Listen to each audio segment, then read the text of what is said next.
au gouvernement et au peuple d'Haïti, ainsi qu'à la famille endeuillée de son Excellence. J'aimerais à présent prononcer une déclaration au nom du président de l'Assemblée générale depuis la tribune.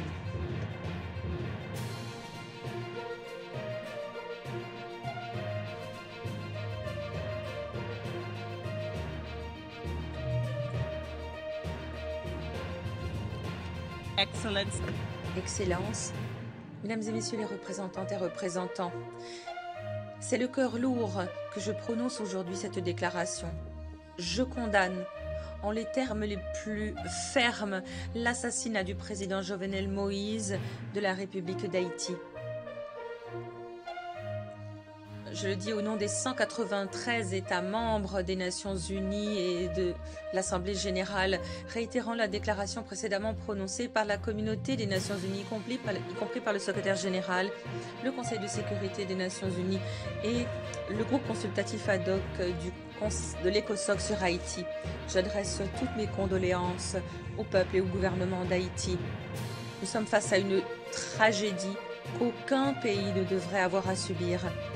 Il est essentiel qu'une enquête approfondie ait lieu pour faire en sorte que les auteurs soient tenus comptables de leurs actes et que la justice soit rendue. Nous ne pouvons pas permettre que la peur et la terreur l'emportent.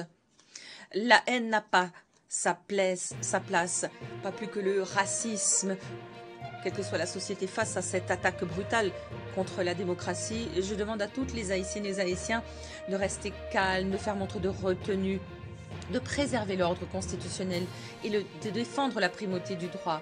J'espère que toutes les Haïtiennes, tous les Haïtiens participeront à un dialogue constructif pour aller de l'avant. Nous ne pouvons pas permettre que cette tragédie réduise à néant les progrès réalisés ou menace l'avenir d'Haïti.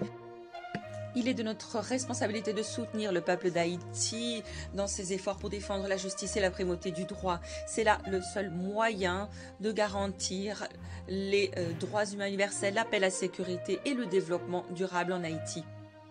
Nous sommes ici réunis aujourd'hui en tant que nation unie pour rendre hommage et exprimer notre solidarité d'airain avec le peuple d'Haïti. Je puis vous assurer que l'Assemblée générale des Nations unies continuera de soutenir le gouvernement et le peuple d'Haïti. Enfin, je souhaite à Madame Moïse un prompt rétablissement. J'adresse mes plus sincères condoléances à Madame Moïse, aux enfants du président Moïse, à tous les membres de sa famille et ses amis qui pleurent cette perte immense. En conclusion, je rappelle ce que disait le président Moïse lors de l'adoption de la déclaration sur le 75e anniversaire de l'ONU. Il avait dit alors « Haïti s'est toujours efforcé de promouvoir et de protéger les valeurs et les principes de liberté universelle, de paix, de coopération entre les nations. N'oublions pas nos idéaux partagés alors que nous nous efforçons de préserver l'héritage de son Excellence Jovenel Moïse, président de la République d'Haïti. Qu'il repose en paix. May I now invite... J'invite à présent les représentantes et représentants à se lever et à observer une minute de silence à la mémoire de son Excellence Jovenel Moïse. En application de l'article 70 du règlement intérieur de l'Assemblée générale, je donne à présent la parole à la vice-secrétaire générale des Nations Unies, son Excellence Samina Mohamed, afin qu'elle prononce une déclaration depuis la tribune. Excellencies. Excellences, chers amis, je suis devant vous au nom du secrétaire général et le cœur lourd. Nous sommes aux côtés du gouvernement du peuple d'Haïti et pleurons son Excellence, le président Jovenel Moïse. Aujourd'hui, nous disons adieu non seulement à un chef d'État, mais aussi à un ami, un père, un époux.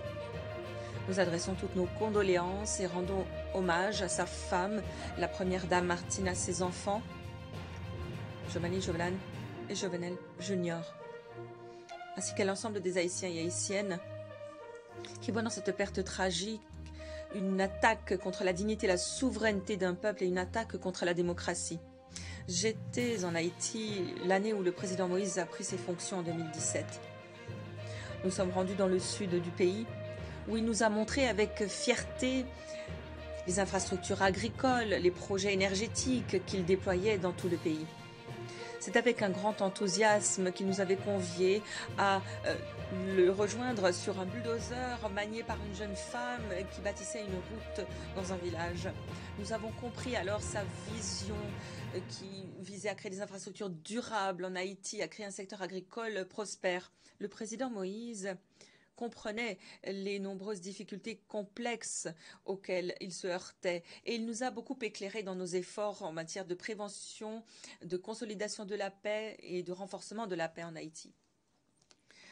Sous sa houlette, Haïti a cessé la transmission du choléra. Le dernier cas enregistré remonte à février 2019, l'année prochaine.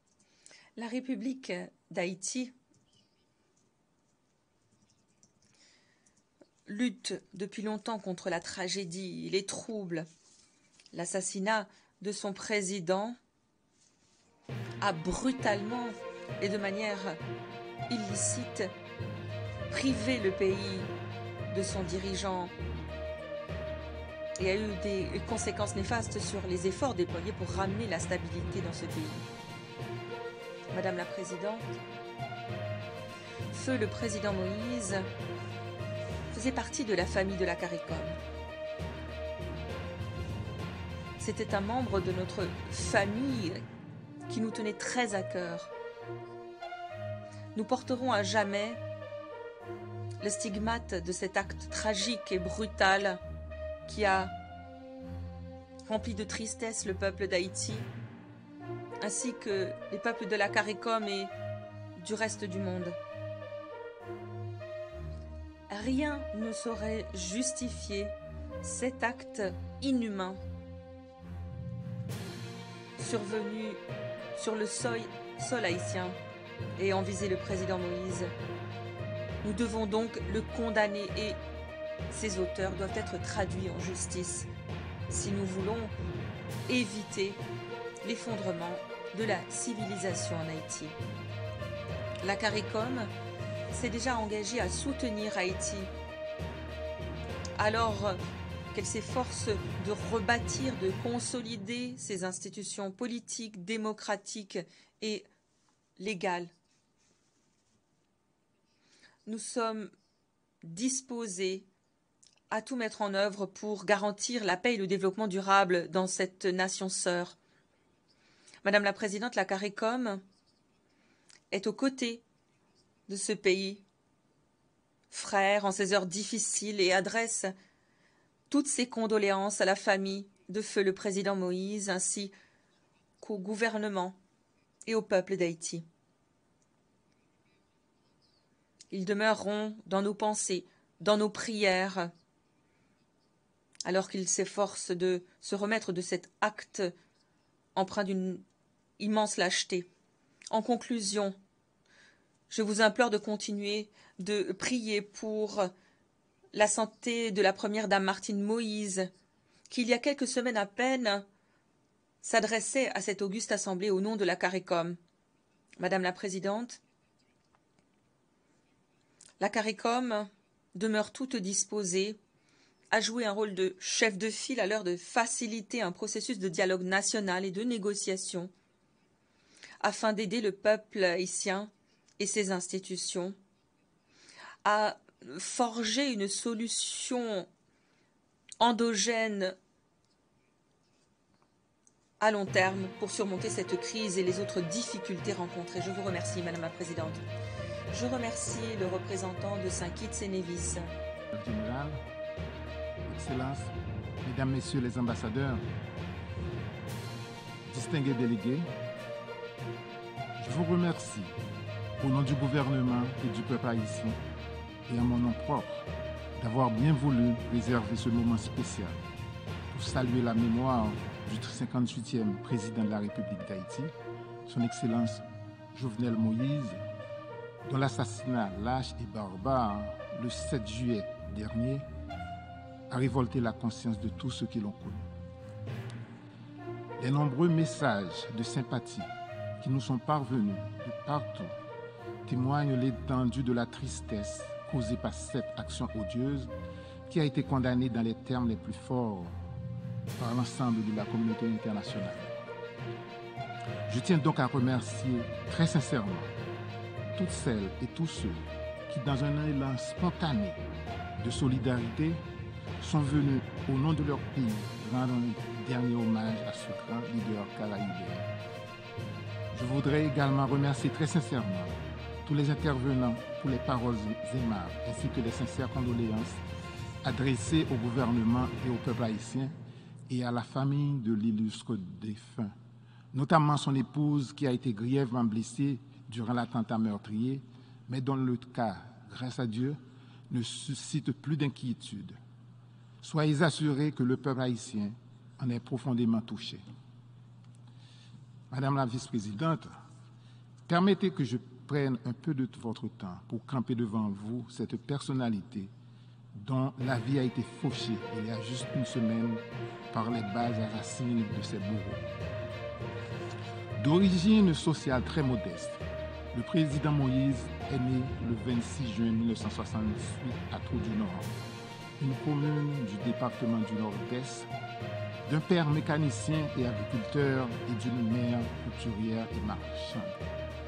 Après des études primaires dans sa ville natale, il poursuit ses études secondaires et universitaires à Port-au-Prince, la capitale d'Haïti. Épris du sens public et de l'engagement pédagogique de l'enseignant, il décrocha une licence en sciences de l'éducation. Cependant, la liberté d'action qui anime l'entrepreneur né qu'il fut l'orienta vers les affaires et il alla s'installer à Port-de-Paix, le chef-lieu du département du Nord-Ouest, l'un des deux départements les moins accessibles d'Haïti. Avec peu de capital d'investissement, Moïse créa sa première entreprise à Port-de-Paix, Jomar Autoparts, toujours en activité aujourd'hui. Par la suite, il s'engagea dans diverses activités commerciales telles qu'une plantation de bananes de 10 hectares dans le département du Nord-Ouest, une usine de purification et d'approvisionnement d'eau potable dans les zones rurales, la création de la Société haïtienne d'énergie SA qui vise à apporter l'énergie solaire et éolienne à 10 communes du département du Nord-Ouest. Mais son plus grand projet a été cependant la fondation de Agritans, un projet de production agricole biologique qui a permis la création de la première zone de libre-échange agricole d'Haïti. Cela a mené à plus d'une douzaine de projets agricoles qui ont créé près de 3 000 emplois directs et 10 000 emplois indirects.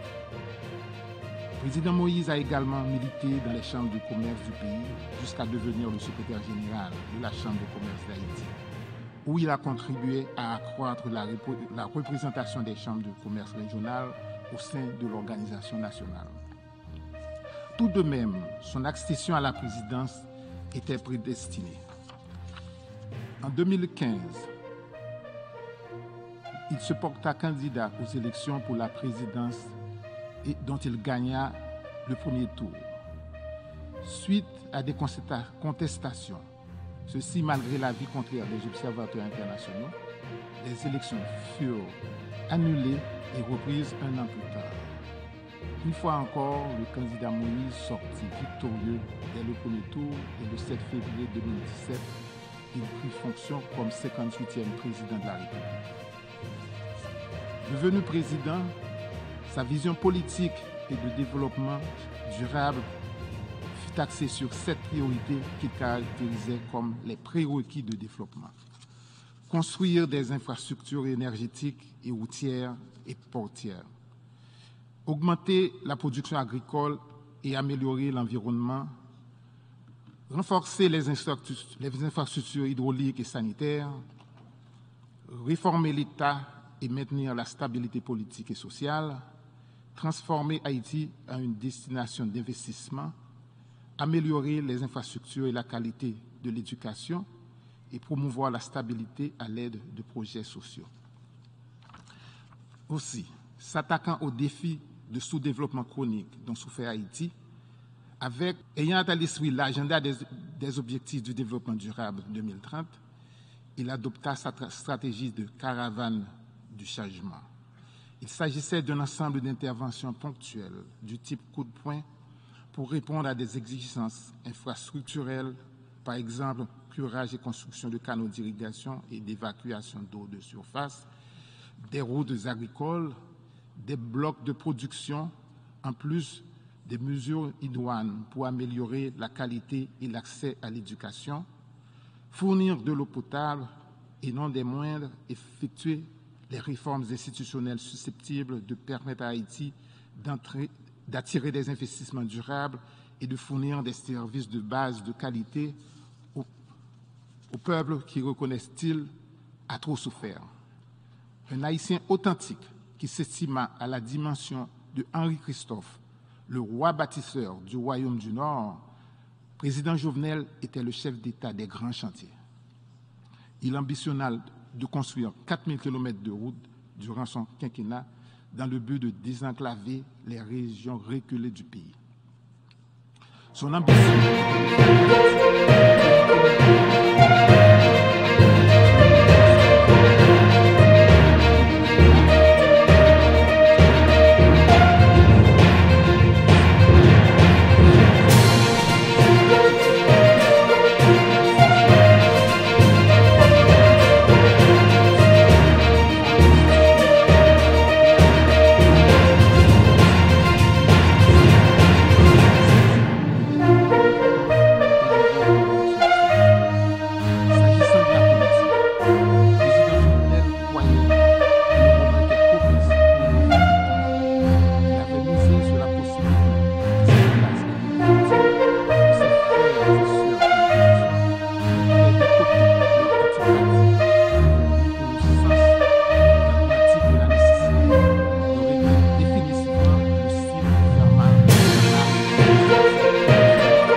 et d'assurer sa continuité. Il a appelé la population au calme. La situation sécuritaire du pays est sous le contrôle de la police nationale d'Haïti et des forces armées d'Haïti. Toutes les mesures ont été prises en vue de garantir la continuité de l'État et protéger la nation. L'état de siège a été déclaré sur toute l'étendue du territoire de la République pour une période de 15 jours allant du 7 au 22 juillet. Un deuil national a été également décrété pour la même période en hommage au feu président de la République, son Excellence M. Jovenel Moïse. Les autorités mènent une enquête sur l'attaque qui a déjà apporté des résultats. La majorité des membres du commando qui a attaqué la résidence du président ont été retrouvés grâce au travail efficace de la police nationale d'Haïti et l'aide de la population. 2 ont péri dans des échanges de tirs avec la police nationale d'Haïti. 15 autres sont entre les mains de la justice qui met les investigations pour découvrir les coupables et auteurs intellectuels de ce crime odieux. Dans cette conjoncture troublée, Haïti a plus que jamais besoin de l'appui de la communauté internationale pour nous accompagner face aux défis auxquels nous devons confronter, dont la tenue d'un dialogue national inclusif, la tenue des élections démocratiques libres et transparentes et un appui significatif aux capacités du gouvernement à répondre aux besoins socio-économiques de la population. Madame la vice-présidente, Madame la représentante du secrétaire général, Excellences, Mesdames, Messieurs les ambassadeurs, distingués délégués, de nous retrouver dans ce contexte à la fin de ce crime crapuleux, il y a une semaine tout juste, nous attriste certes. Cependant, ceux qui connaissent les méandres de la scène économique, politique et sociale d'Haïti savent qu'un mapou, cet arbre mystique et mythique dans l'imaginaire haïtien, ne sera pas oublié. Reprenons ces paroles pour citer Toussaint Louverture, le précurseur de tous nos héros nationaux, lors de son arrestation pour être transporté en France et incarcéré au Fort du Joux où il trouva la mort. Ils ont abattu l'arbre de la liberté des Noirs, mais il repoussera par les racines, car elles sont profondes et nombreuses. Je voudrais saluer l'engagement du président Jovenel Moïse dans le combat difficile qu'il a mené pour changer les choses en Haïti et que nous devons poursuivre en sa mémoire. Le plus grand hommage que nous, Haïtiens et Haïtiennes, puissions réserver à feu son excellent Jovenel Moïse est d'œuvrer de commun accord pour que la concorde, la paix, la sécurité et la stabilité reviennent en Haïti.